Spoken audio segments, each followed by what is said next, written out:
will discuss the thermal properties of matter. Now, the last part here is about heat transfer. Alright, so heat can be transferred from one system to another, or from one part within a system, from one part to another through different modes. Alright, so there are different modes, three different modes. One can be by conduction, and the second one is convection, and the third one is radiation. Conduction, convection, and radiation. Most of the heat, the mode of heat transfer in the case of solids is conduction, and in liquids and gases it is convection. And what is radiation? Transfer of heat to distant places, far away places. This is basically transfer of heat to distant places, far off places. Okay, that is done through radiation.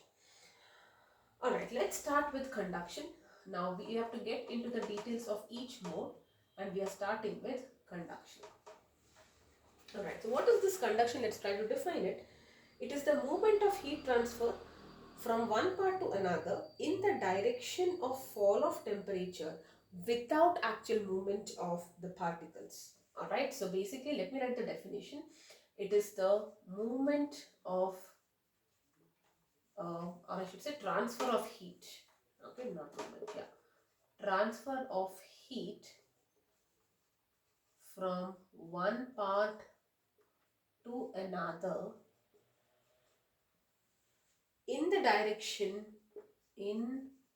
the direction of fall of temperature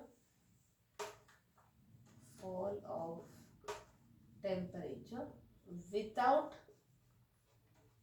actual movement of particles. Very, very important. Okay, and this is what happens. Let us say you have a rod, okay, and you're heating it on this end. Okay, so you're heating it on this end. After some time, you will see that, if you touch this end, that is also become hot. Correct? So how do you think it has become hot? You had only heated this side, right? So this is because there is transfer of heat from one part to another in the direction of fall of temperature. What is the meaning of fall of temperature? Fall of temperature here refers to high to low temperature. The movement of heat is always from a region of higher temperature to lower temperature. You are heating this, so this end is definitely at a higher temperature and this end is at a lower temperature. Heat will always move in the direction of fall of temperature from high to low without the actual movement. What is it? Now let us say I'm zooming this, I'm getting particles like this, correct? So this particle is getting heat. It is a solid. The particles as such cannot move. So because of that energy, they start vibrating. Transfer heat to the next particle, and that vibrates, it transfers energy to the next particle, and this continues just like your how any waves get transferred, right? Exactly a very similar concept. So actual movement is not there, all right?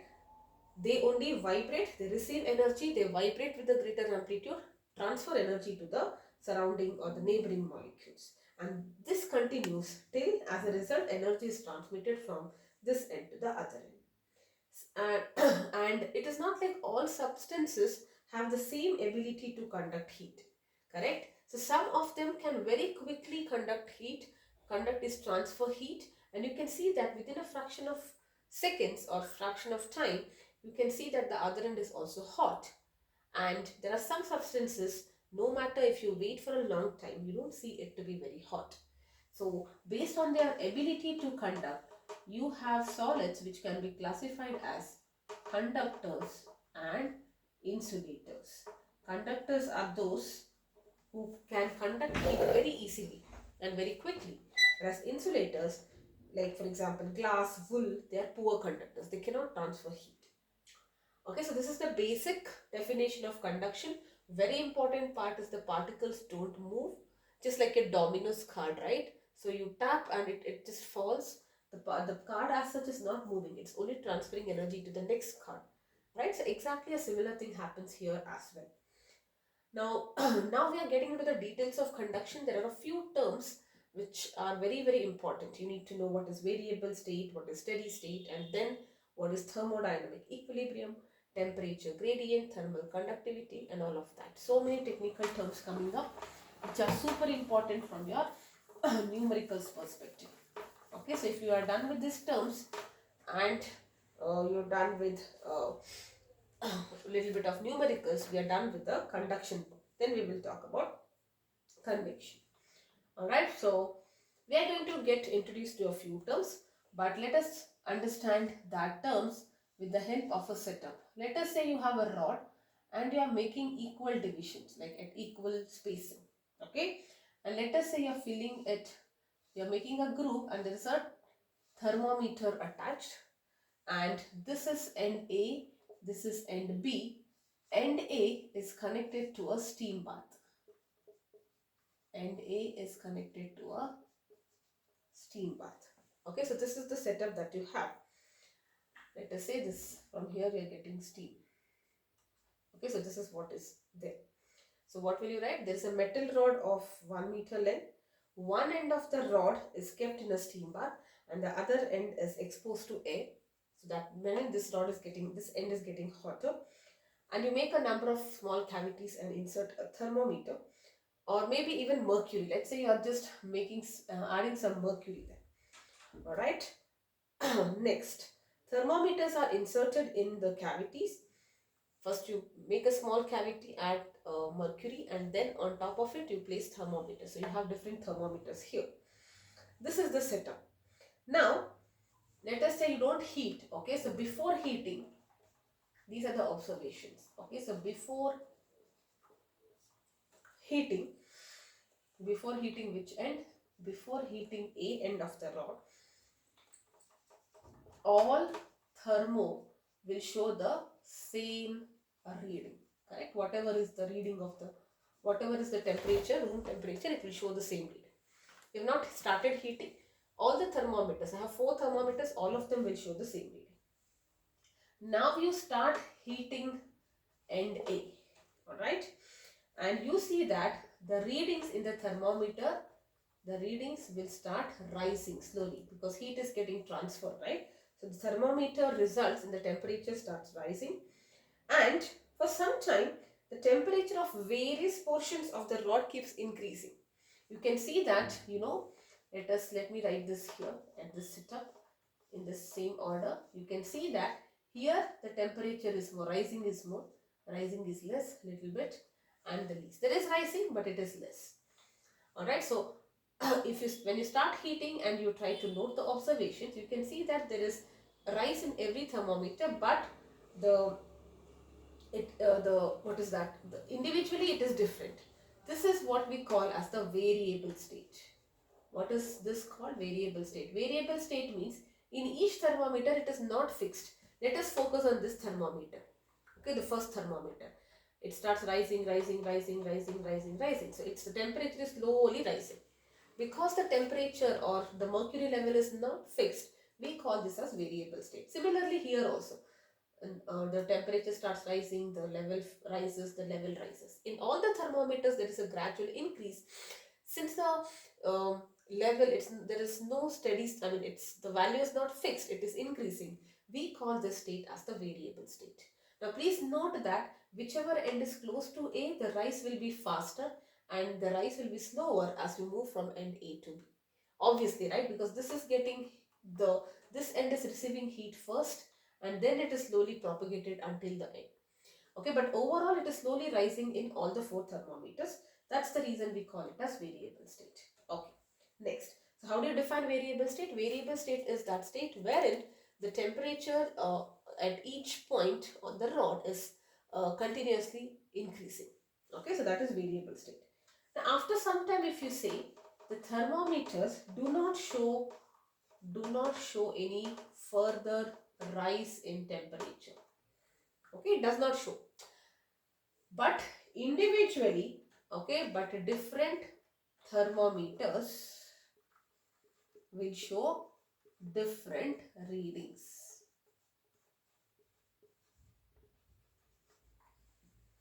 Okay, in fact, temperature shown by the thermometers will decrease as you go from hot to cold end. So this is how it is. Okay, now this is constant here. Let us say here this is constant, here this is constant, here this is constant. It is constant. Individually, I do not see it is constant at this. This is also constant. Initially, you see the difference between this. Here it was rising, rising, rising, rising, rising. That is variable state. The moment after some time you wait, this is not increasing. That is constant. But all are not of the same level. They are at different levels. Okay, they show do not show rise in temperature, but different thermometers show different readings. Alright, and it decreases from the hot to the cold end. This section is what we call as the steady state. Steady state means basically the temperature of the thermometer is not increasing. What does that mean? Is there any heat flow in the steady state? Yes, there is heat flow, okay, but whatever heat is flowing, it is even getting released.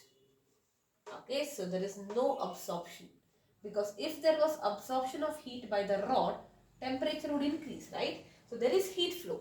It's like I'm teaching you, but whatever I'm teaching, you're not getting it. You're just leaving it there. Okay, so incoming is there, equal outgoing. Okay, nothing, you are not getting anything there. Correct? So whatever is the heat flow, the same heat will be released to the surroundings. There is no absorption, and that is why it is reaching a steady state. Correct? So don't get confused, because when there is no heat flow, that is when we call as thermal equilibrium.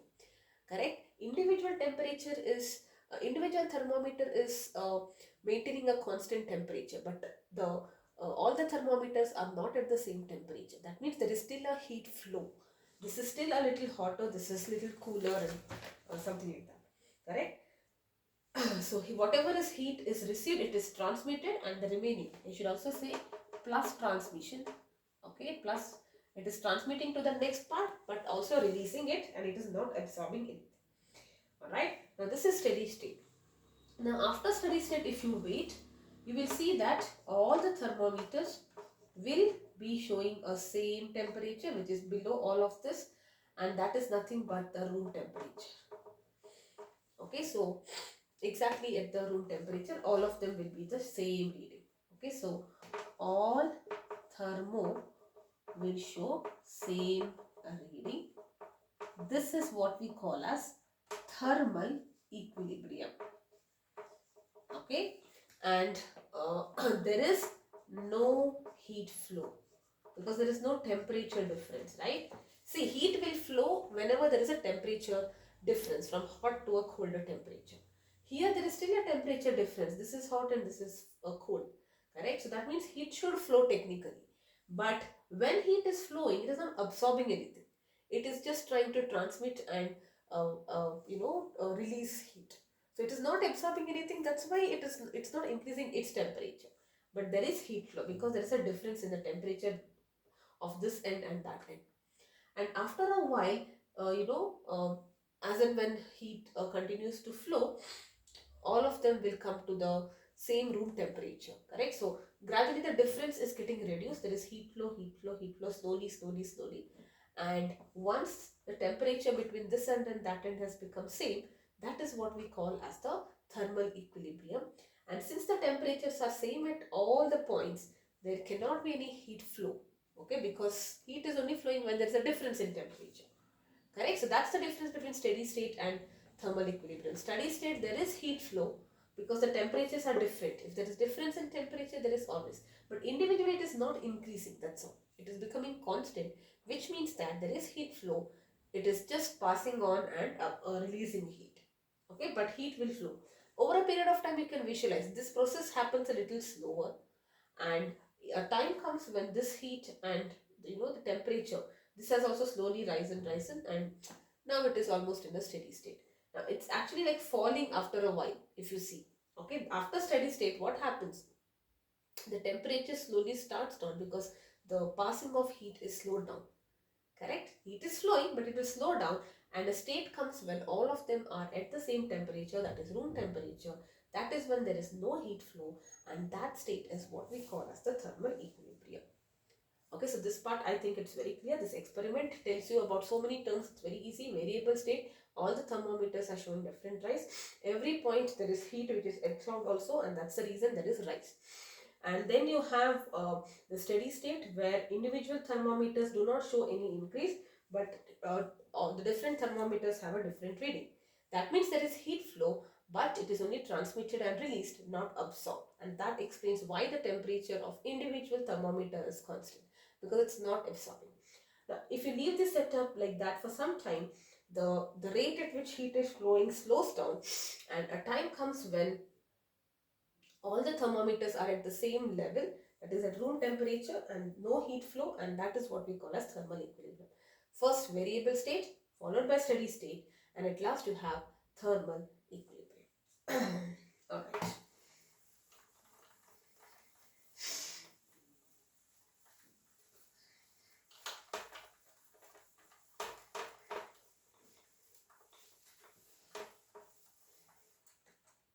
Now let us define a term which is called as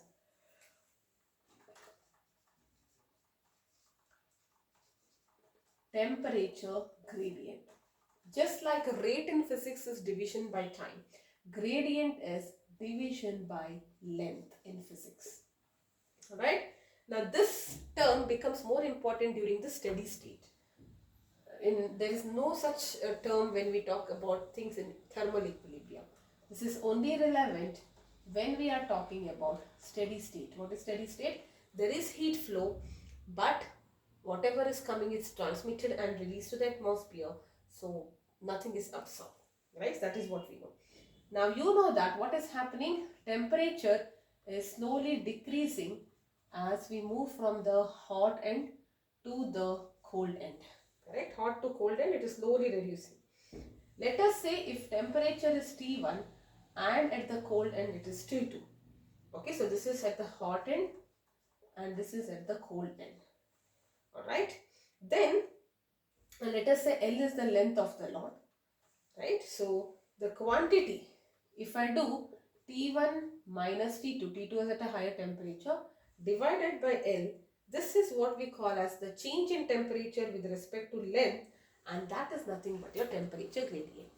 Temperature gradient is nothing but difference in temperature or change in temperature over a certain length. That is what we call as temperature gradient. Okay, so it can also be written as dt by dx. What is dt? dt is the fall in the temperature across a length dx. The temperature gradient can be written as dt by dx. Okay, so that is about temperature gradient. Now let us talk about another term which is thermal conductivity. You will be studying about electrical conductivity next year. A little bit of electrical conductivity is studied in 10th grade. Right here we are going to talk about thermal conductivity. Conductivity is propagation. Here it is propagation of heat because we are talking about thermal. Alright, so let us consider a slab. This is my slab. Okay, let us say the slab is of length L, right? And this is my T1 and this is T2. T2 is a cold side and this is the hot side, let us see. Okay, hot side, sorry, hot face or whatever. Alright, so obviously my T1, because it's hotter, T1 is greater than T2. Let the cross-sectional area be A. Okay, cross-sectional area, if you're dividing, that is nothing but A. Okay, so this area here is A, cross-sectional area. Alright, now experimentally it was found that the amount of heat which is flowing, amount of heat will be there because cold and hot, hot and cold, right? So the amount of heat that flows from hot to cold in steady state. So what we are trying to do, amount of heat that flows from hot to cold in steady state. This is very important. Thermal equilibrium, there is no heat flow. Variable, there is heat flow, but it is getting absorbed also, correct? So we are only talking about steady state. Amount of heat in steady state is given as, it is directly proportional to the area of cross section, it is directly proportional to the temperature difference between the two ends, and it is directly proportional to the time for which the heat flows, and it is inversely proportional to the distance L. Distance L or length, basically this is. Right? So what does it mean? Let us try to apply logic. How much amount of heat is flowing during steady state? That depends on cross-sectional area, right? If greater cross-sectional area, okay, then there is more heat which is going, correct? Temperature difference, larger difference, this is very high and this is very cold, okay, so more heat is going. Time, okay, so if the time increases, let us say you are heating for a longer time, you wait for a longer time, more heat is passing through it. And distance, if the distance is more, amount of heat will reduce, right? Because now it has to cover a longer distance. It is inversely proportional to the distance, obviously. So now we can write Q proportional to A, T1 minus T2 into T divided by L. Can I write it like this? Or I can write it, I can replace the proportionality sign by a constant K. And what is this K? This K is what we call as the thermal conductivity, or the coefficient of thermal conductivity. Okay, so alright, so what is the meaning of it? It tells you how quickly or how much of heat is going in what time, basically, correct? So thermal conductivity, if you consider A to be 1, difference to be 1, T to be 1, L to be 1, then what will be your Q? K will be equal to Q. That means thermal conductivity of a material is defined as the rate of flow. Can I write a rate of flow? Yes. Rate of flow of heat during the steady phase per unit area, normal to the direction of heat flow under unit temperature gradient. Okay, the heat flow, why would I say rate? Because I am considering the time. I'm just bringing the time here, that is nothing but the rate. So how fast is the heat flowing? If you have, it is the amount of heat flowing per second or whatever of for a conductor having a unit cross sectional area, unit temperature difference and unit length. Okay, so that is what we call as the thermal conductivity. So what will be its units? This is joules, correct? Let us try to get the unit K. K is Q L divided by A T1 minus T2 and T, correct? So how can I write it? Joules, Q is in joules, this is in length, area is in meter square, this is in Kelvin and T in second. So can I write joules per second per meter per Kelvin? That will be the unit of thermal conductivity, joule per second or watt per meter per Kelvin. Okay, so this is the expression for thermal conductivity. So basically thermal conductivity tells you, it's a property of a substance.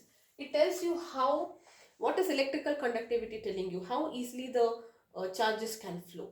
Here, how quickly the heat can flow. That is what it tells you. Alright, yes. Now if dq is the heat energy which is flowing, if dq is the heat energy that flows in a very small time interval dt, then rate of flow of current H can be written as dq is the heat. Rate means how fast is the heat there, how fast is the heat getting transferred. Okay, that is dq by dt, rate of flow of heat. This is a rate of flow of heat. So what will that be? Now Tt gets cancelled.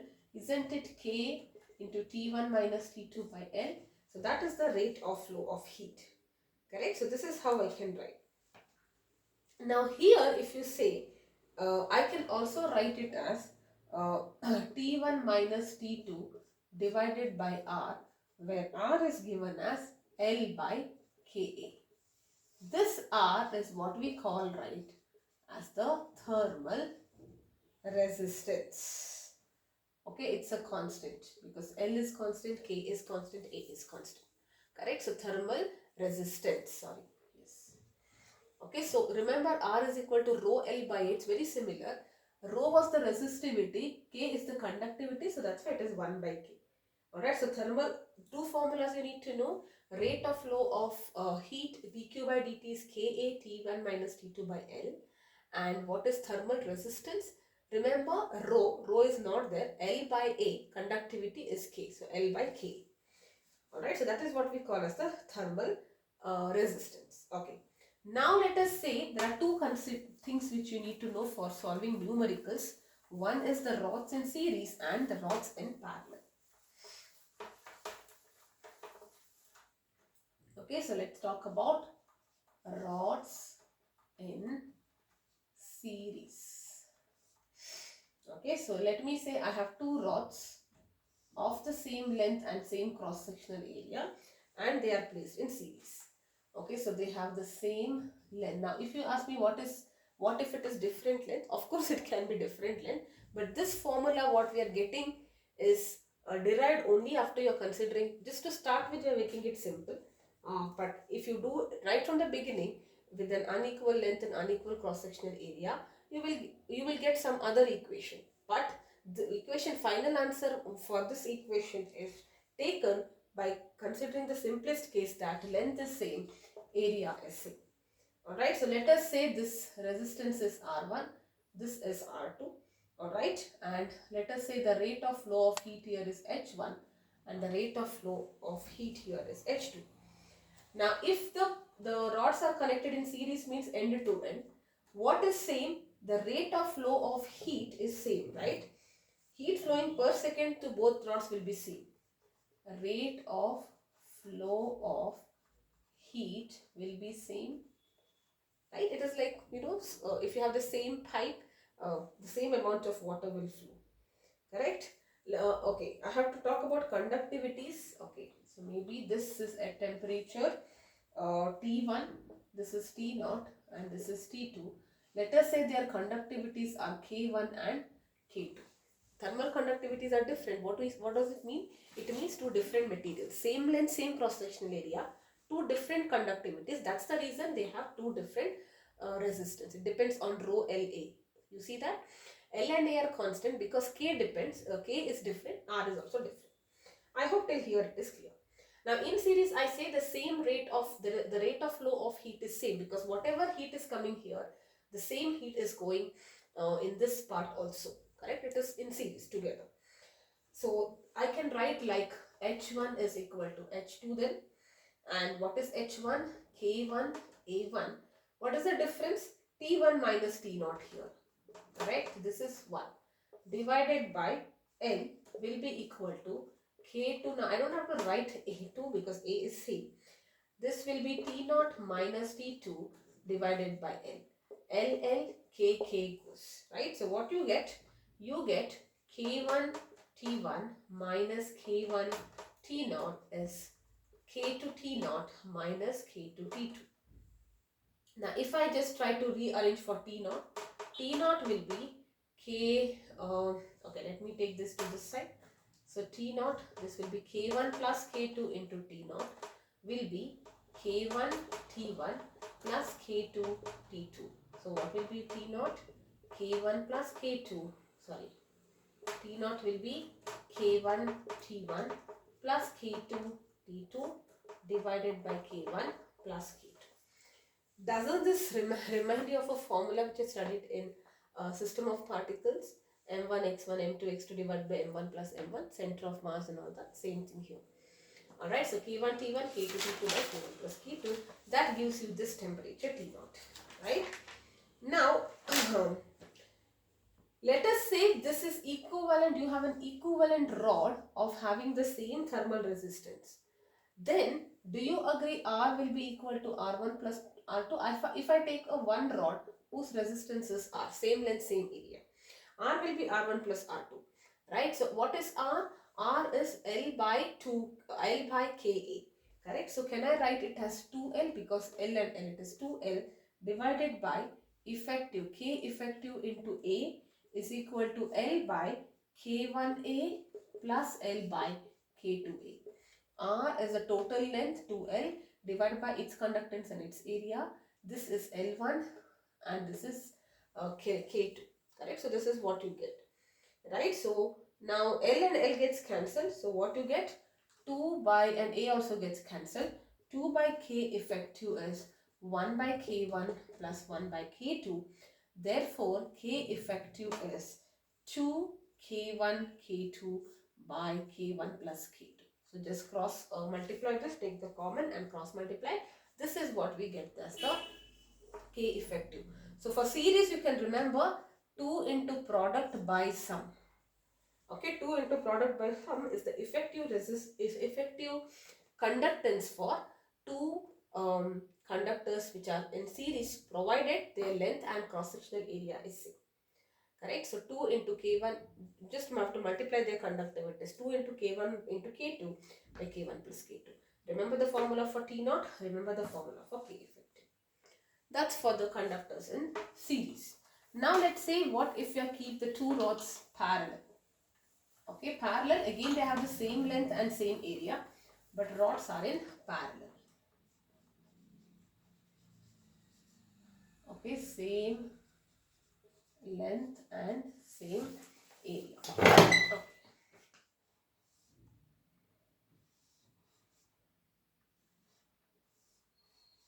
Okay, so you have two parallel now. Yes. Okay, so this is how the figure is. So let us say this, they will have two conductivities K1 and K2. So you have the thermal resistances R1 and R2. This is the heat flow here. This is the heat flow here. Correct? Now, in the parallel combination, H is not same. There we consider H1 is equal to H2. But in the parallel combination, total heat H will be H1 plus H2, right? It is flowing in this direction. So there is one heat flowing here, one heat flowing here. So the total is H1 plus H2, correct? So if I replace it with the single thermal resistance, right? So you get 1 by R effective is 1 by R1 plus 1 by R2. Therefore, what will be my K effective? Uh, see, this is very similar to your resistance. There I did R is equal to R1 plus R2 and then I did R. Here's the same thing. So this is what is R effective? L by K into A. So this will be K effective. Area is 2A. L is same here. Area is 2A, right? Divided by L will be K into A by L, K1 plus K2 into A by L. LLAA goes. So what you finally get is K effective is K1 plus K2 divided by 2. Okay, so there, this is nothing but the average. So in series it is 2 into product divided by sum. Here it is nothing but the average. And T naught in the series is similar to your center of mass formula. K1 K2 by K1 K2 plus K2 K1 T1 plus K2 T2 divided by K1 plus K2. Okay, so that's exactly what you have it in center of mass also. Similar formula, so it's easy to remember. For series, the effective conductivity is going to be 2 K1 K2 by K1 plus K2, and here it is K1 plus K2 by 2. Alright, yes, so that's it about conductivity. Okay, so maybe I can take up 1 or 2 questions, and then it is convection. Okay, so and at last it is radiation followed by Newton's law of cooling. Alright, let me take up a numerical here.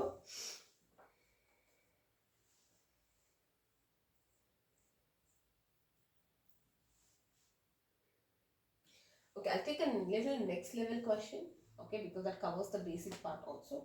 So you have a furnace, this is the setup, okay, there's a picture given to you. There is a furnace which is kept at 300 degrees centigrade, that's the temperature of the furnace. And this furnace is attached to a setup, and finally you have the ice box. At the end of this thing you have a ice box which is at 0 degree Celsius, okay. And here you have a steel pipe, okay, and then you have copper,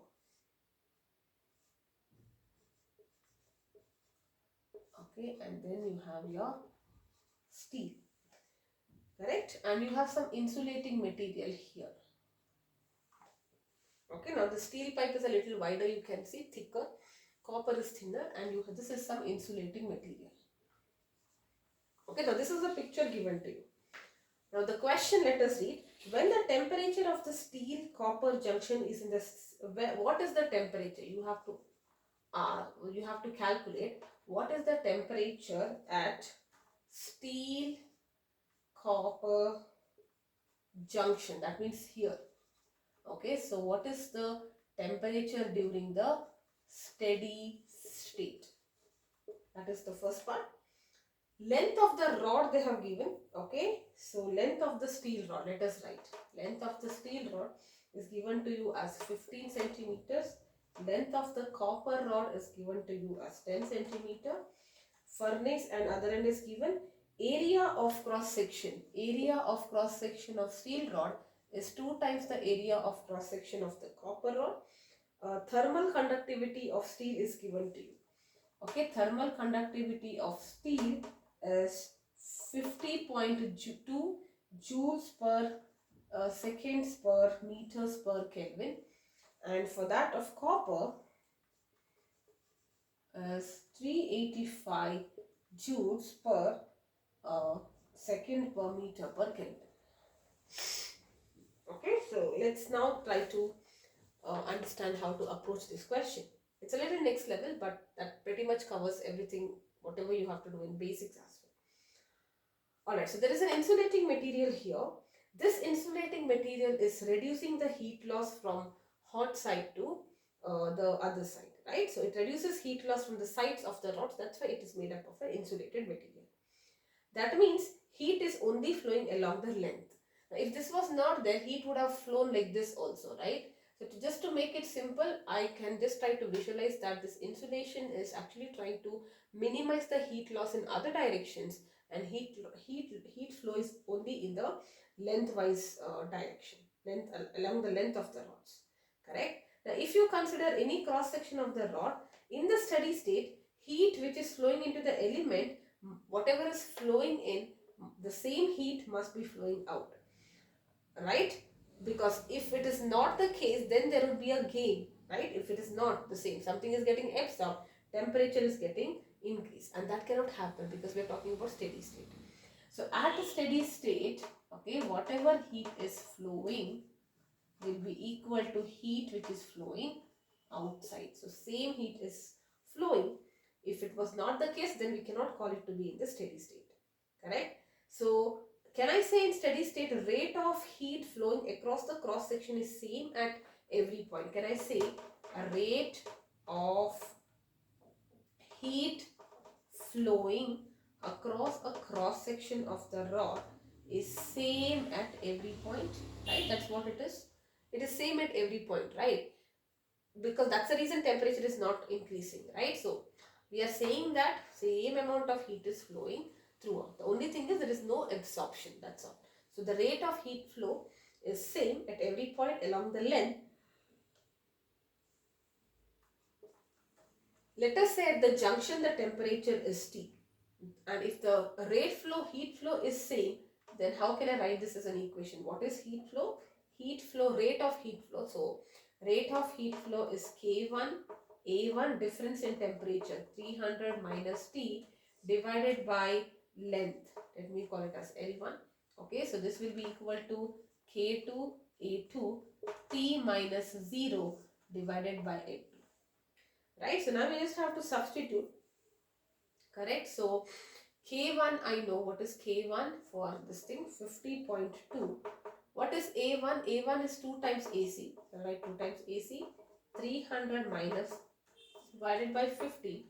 I'm keeping it in centimeters, no problem. Alright, so because even if you convert it into meters, this is given in meters. Even if you convert it anyway by the same factor, right? So, if you want, let us write 0.15. Alright, so this will be equal to K2, which is 385 into AC into T minus 0 by length, which is 0.1. Now AC goes. You can easily solve it for T here. Right, so that T will be 44.4 Kelvin. That is what you should get. Logically it's correct, right? 300 means it should be in between 44 point K. Alright, so this is based on the fact that heat is only flowing lengthwise, same heat flow, so you just equate it and get it. The question looks tricky but absolutely simple. Alright, yes. Okay. There are more questions, maybe you can go through that. If you have any doubt, let me know. I'm just focusing on the theory part. I will have one more video to upload that's something to do with convection, radiation, followed by the last topic, that is Newton's law of cooling, and we are done with this chapter. Alright, yes. Bye bye for now.